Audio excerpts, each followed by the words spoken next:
Starting में हमें एक लड़का को दिखाया जाता है जो वही हॉन्टेड रूम 203 को पेंट कर रहा था।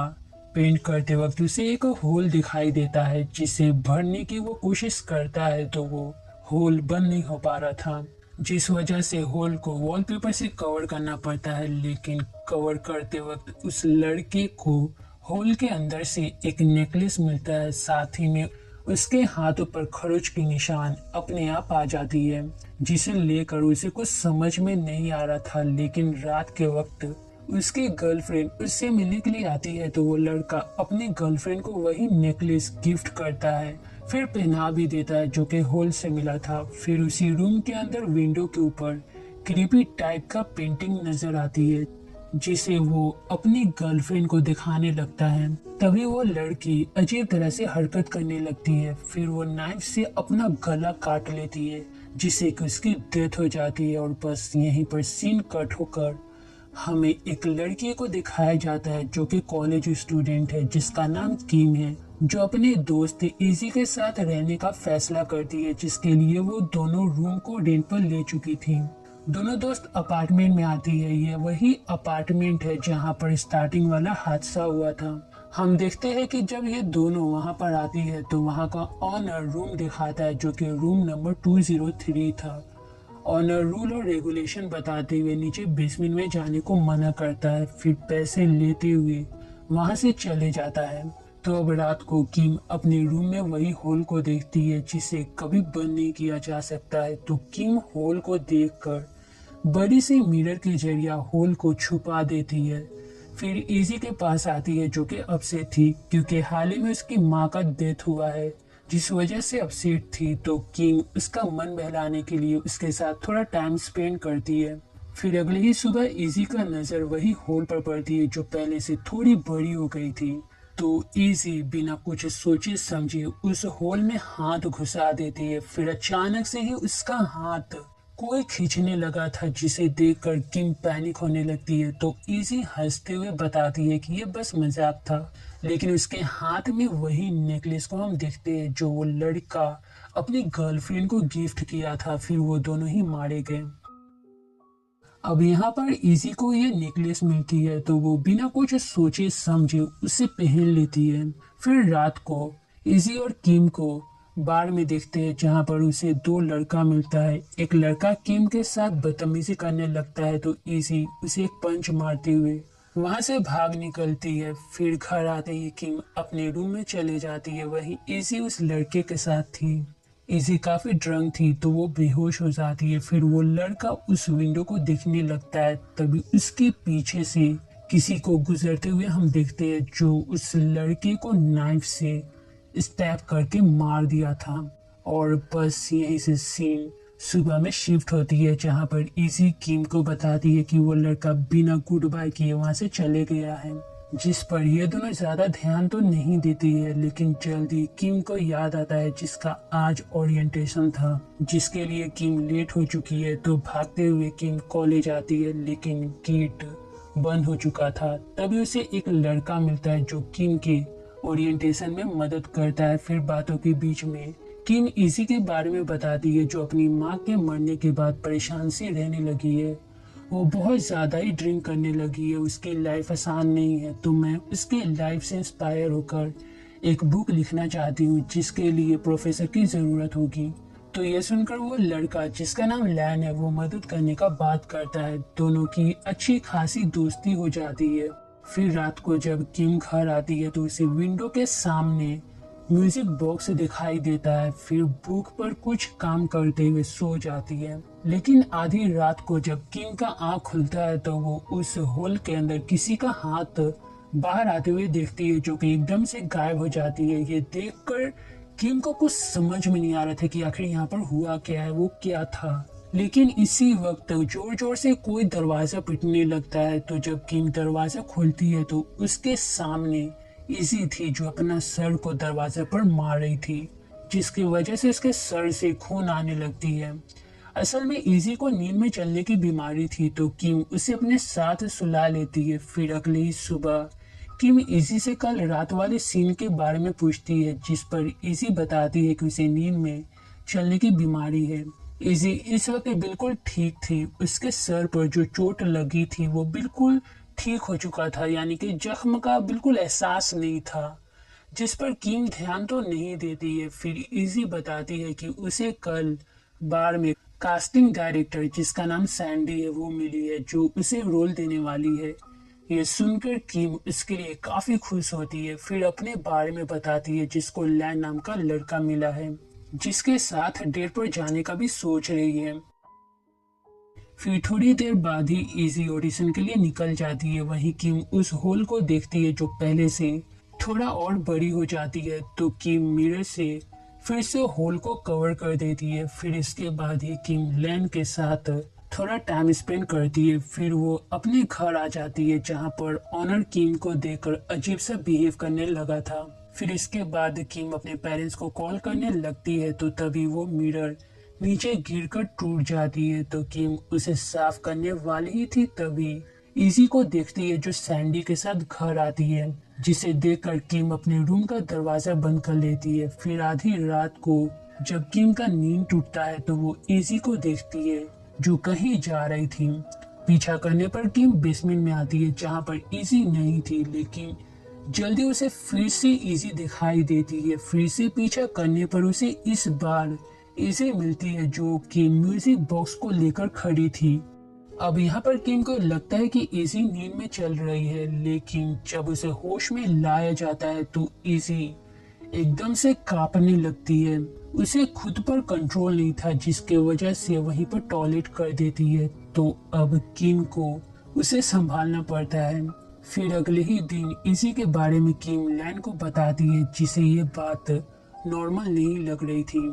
तो लैन वहां पर इन्वेस्टिगेट करने का फैसला करता है। किम भी मान जाती है, तो वो लैन को लेकर घर आती है, जहाँ का दरवाजा पहले से ही खुला था। इतना ही नहीं, घर के अंदर इजी के जगह पर ऑनर था, जो उस विंडो को ही घूर रहा था। पूछने पर वो ऑनर बताता है कि वो बस विंडो को देखने के लिए आया था कि ये ठीक है या नहीं, बस यही कंफर्म करना था। फिर बेसमेंट में जाने को मना करता है, जो कल रात इजी और किम बेसमेंट में चले गई थी। तो उसके बारे में ना ऑनर को पहले से ही पता चल गया था, तो बस इसी बारे में बात करने के लिए आया था।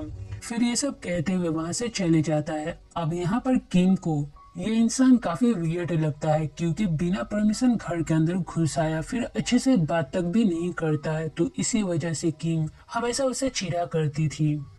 खैर, उसके जाने के बाद ही लैन उस विंडो का फोटो ले लेता है, जिसके अंदर अजीब अजीब तरह का पेंटिंग बना हुआ था, जिसे समझना हर किसी की बात तो नहीं थी। फिर किम वो म्यूजिक बॉक्स को दिखाती है जो उसे इस घर में मिला था।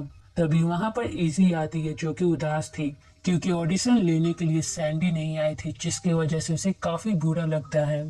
फिर उसके जाने के बाद लैन उस हॉल का फोटो मोबाइल में कैप्चर कर लेता है। इतना ही नहीं, किम इसी का वो नेकलेस के बारे में भी बताती है जो इस होल से मिला था। तो अब इंटरनेट पर सर्च करने से इस रूम के बारे में पता चलता है कि कई सालों से इस रूम के अंदर कई लोग गायब हो चुकी है, जिसका आज तक पता नहीं चला है। फिर उसे एक सिंबल के बारे में भी पता चलता है जो उस पेंटिंग से रिलेटेड था, यानी कि जो मिस्टीरियस लैंग्वेज इस पेंटिंग के अंदर यूज किया गया है, बस उसी के रिलेटेड था। फिर ये सब सर्च करने के बाद दोनों सो जाते हैं। वहीं दूसरी तरफ हम इजी को देखते हैं, जो अजीब तरह से बिहेव करने लगती है। खैर, अगले दिन हमें फिर से इजी को दिखाया जाता है, जिसे किम के बारे में पता चलता है, जो उसके ऊपर बुक लिख रही थी। उसका सैंपल किम छुपाना भूल गई थी, जो कि टेबल पर रखा हुआ था, जिसे अब इजी देख चुकी है, जिसे देखकर उसे काफी बुरा लगता है। फिर वहीं किम किसी से मिलने के लिए आती है, जो उस अपार्टमेंट के अंदर काफी साल पहले काम कर चुका है। लेकिन अब उस अपार्टमेंट के बारे में क्या, रूम 203 के बारे में बात तक करना पसंद नहीं करता है। लेकिन जब उसे पता चलता है कि किम और उसकी दोस्त रूम 203 वाले रूम के अंदर रह रही है, तो वो बात करने के लिए तैयार होता है। वो एक कपल के बारे में बताता है, जो पहले रूम 203 वाले रूम में रहा करता था। एक दिन जब वो काम कर रहा था, तो उस वक्त वो उस कपल को देखता है, जो अपनी प्रेग्नेंट वाइफ को मारकर उसका बच्चा बाहर निकाल लिया था। हैरानी की बात तो ये थी कि वो बच्चा अभी भी जिंदा था, लेकिन वो कहाँ है इस बारे में किसी को कुछ पता नहीं। फिर वाइफ तो मर गई थी, जिसके मरने के बाद वो आदमी अपने आप को भी मार देता है।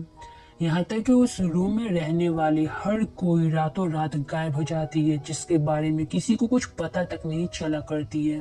वो रूम कर्स है, तो जितना हो सके उतना जल्दी निकल जाओ। खैर, जब किम घर आती है तो वो इजी को देखती है जो काफी ज्यादा ड्रिंक कर रही थी। इजी उससे नाराज थी क्योंकि बिना पूछे किम उसके लाइफ के ऊपर बुक लिखी। इजी को ये भी लगता है कि किम इसका फायदा उठा रही है। ये सब सुनकर इजी समझाने की कोशिश करती है जैसा वो सोच रही है वैसा कुछ नहीं है, भले ही बिना पूछे बुक लिखे, लेकिन इंटेंशन वैसा नहीं था। लेकिन बात ज्यादा बढ़ गई थी जिससे कि इजी गुस्सा होकर वहां से चले जाती है। इसी बीच हमें लैन को दिखाया जाता है जो चर्च आता है। वहां पर वो चर्च का पेंटिंग को देखता है जो हूबहू उस रूम 203 वाले पेंटिंग की तरह थी। लेकिन एक बात डिफरेंट था, जैसे कि रूम वाली पेंटिंग के अंदर उल्टा क्रॉस था, जिसका मतलब है कि ये डेमोनिक चीज है। फिर जब वो उस पेंटिंग के बारे में सर्च करता है तो उसे पता चलता है कि मॉरिग्यू नाम का डेमन से ये पेंटिंग रिलेटेड है। उस रूम के अंदर मॉरिग्यू नाम का डेमन का कब्जा है। मॉरिग्यू नाम का डेमन जो भी है वो इंसानों का सोल को फीड किया करता है। तो जब ये सब बातें लैन को पता चलता है तो वो किम के पास कॉल करने लगता है, लेकिन कॉल लग नहीं पा रहा था। वही किम को हम देखते हैं जो काफी अपसेट थी। तभी वो होल को दिखती है जो कि बड़ी हो चुकी थी। तो किम गुस्से में उस होल को तोड़ने लगती है। फिर उसे उसके अंदर से इंसानी हाथ यानी कि कटा हुआ हाथ नजर आता है, जिसे देखकर काफी वो डर जाती है। तभी ऑनर उसके सर पे मारकर बेहोश कर देता है, फिर अपने रूम में लेकर आता है। फिर जब उसे होश आता है तो ऑनर अपने पेरेंट्स का फोटो दिखाता है जो कि और कोई नहीं वो कपल था जो मॉरिग्यू के पास है। उसका बच्चा और कोई नहीं वो ऑनर है। यहाँ पर ऑनर मॉरिग्यू को फीड कराने का काम करता है ताकि वो मॉरिग्यू उसे छोड़ दे। वही लैन को देखते हैं जो किम के रूम में आ गया था, जहाँ पर उसे इजी मिलती है, जिसे देखकर लैन समझ जाता है कि इजी पोजेस्ड है। वहीं ऑनर किम को बताता है कि आज से कई साल पहले उसके पेरेंट्स किसी रिचुअल के जरिए गलती से उस डेमन को इस दुनिया में लेकर आ गया था जो उस पेंटिंग में रहा करता है। फिर जो होल दीवार पर है उसके जरिए डेमन इंसानों को फीड किया करता है। और अब तुम्हारी बारी है। ये कहते हुए ऑनर चाकू उठाकर जैसे ही किम को मारने वाला था वैसे ही किम धक्का देकर वहां से भाग निकलती है। फिर अपने रूम में आती है तो वहां पर लैन को मरा हुआ देखती है जिसको इजी ने मारा है। फिर ऑनर से बचने के लिए किम बेसमेंट में आकर छुप जाती है, जहां पर वो इजी को देखती है जो कहीं जा रही थी। वो इजी के पास जाए उससे पहले ही ऑनर वहां आ गया था। फिर जैसे ही किम को मारने वाला था वैसे ही कोई स्पिरिट उसे पोजेस कर लेता है जो अपने तरफ गन पॉइंट करके खुद को ही शूट कर लेता है, जिससे कि उसकी मौत हो जाती है। अब ये कैसे हुआ मैं बताती हूँ। इस अपार्टमेंट के अंदर बहुत से नेगेटिव थिंग हुआ है जो करने वाला और कोई नहीं ऑनर है। ऑनर ने कई इंसानों को मारा होगा मॉरिग्यू को फीड कराने के लिए, तो उनमें से कोई एक सोल उसे पोजेस करके मार दिया है सिर्फ और सिर्फ बदला लेने के लिए। खैर, उसके मरने के बाद किम इजी के पास आती है जो उस पर अटैक करने लगी थी। वहीं किम को वो नेकलेस जैसे भी करके निकालना था, जिसे मौका देकर निकाल भी देती है, जिससे कि इजी पूरी तरह से नॉर्मल हो गई थी। फिर दोनों रूम में आकर उस पेंटिंग को खत्म कर देती है जो कि कर्स था।